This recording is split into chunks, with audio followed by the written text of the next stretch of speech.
Mason. It was a dark and rainy day in February when I was hit by a small red pickup. February 15th. I was told I flew 15 feet before landing smack on my head.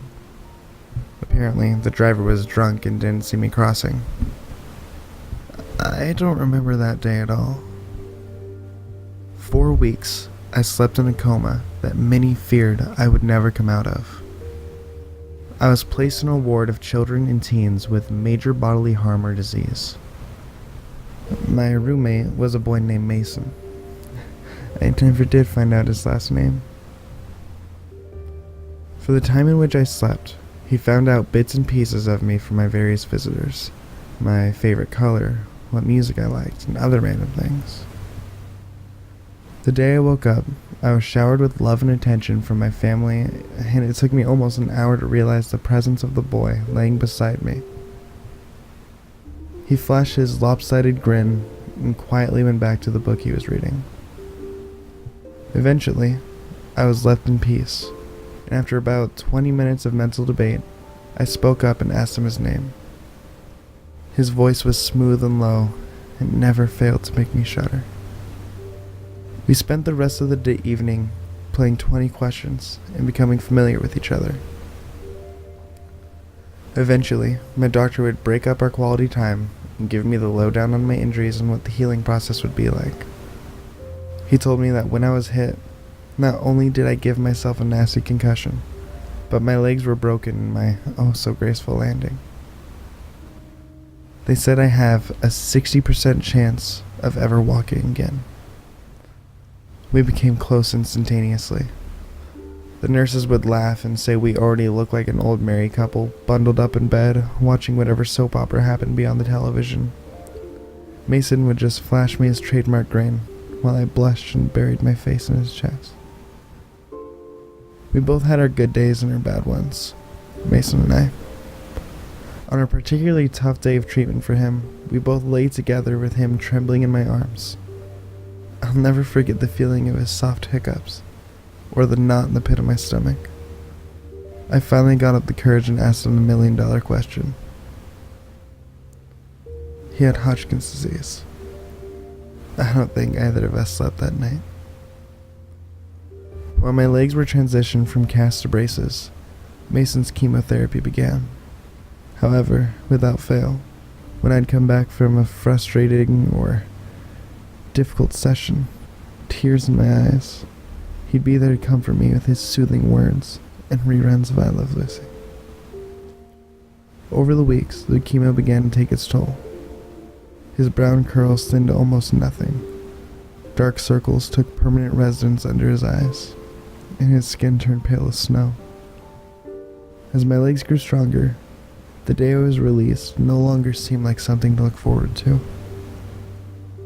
The day we decided to shave his hair was the day I broke down. I told him I would do anything, give blood, bone marrow, anything to make him get better faster. But he just shot me a smile that instantaneously made me melt. He wiped my tears away. 60%. Mason had a 60% chance of beating his demons. Same as me. On May 12th, I was officially released from room 104. I would walk with a limp, most likely for the rest of my life. Every other day, I would visit Mason. Each time I would leave, we would take a picture together. Over the months, I could compare our first picture with our most recent and see how much he was deteriorating. It was heartbreaking. August 17th was the first time I lost him. Overnight, a high fever had broken out, and his heart stopped for 4.5 minutes. Those were the worst minutes of my life. I sat outside his room, in an uncomfortable plastic chair, watching the nurses I knew all too well, scrambling back and forth attempting to save his fragile life. I didn't leave his side until he squeezed my hand, winked, and told me to go home and take a shower. After that, I vowed I would never let him leave me alone again. I guess the odds weren't in Mason's favor. By the time Thanksgiving came around, he was almost a skeleton. I didn't care. He confided in me that night, accepting the fact that his time was almost up, and promising to wait for me on the other side. I begged him not to go, but he lightly shook his head and rubbed soft circles into my back. He wasn't going to survive till Christmas. That was 2 months ago. No longer being able to bear to see him hooked up to all sorts of machines, we decided to steal away in the night together. I bundled him up and we drove away in my mother's car until we arrived at an old cabin my family would stay in during the holidays. Mason and I couldn't be any happier. I don't care that I'm on the news every night, or that every cop in the county is looking for me. All I care about is being with Mason forever. Even if his flesh is crawling with maggots and is beginning to peel off his bones, even if the smell of his rotting cadaver never fades from my skin, his lips are still warm at night, and he offers sweet secrets into my ears before we sleep.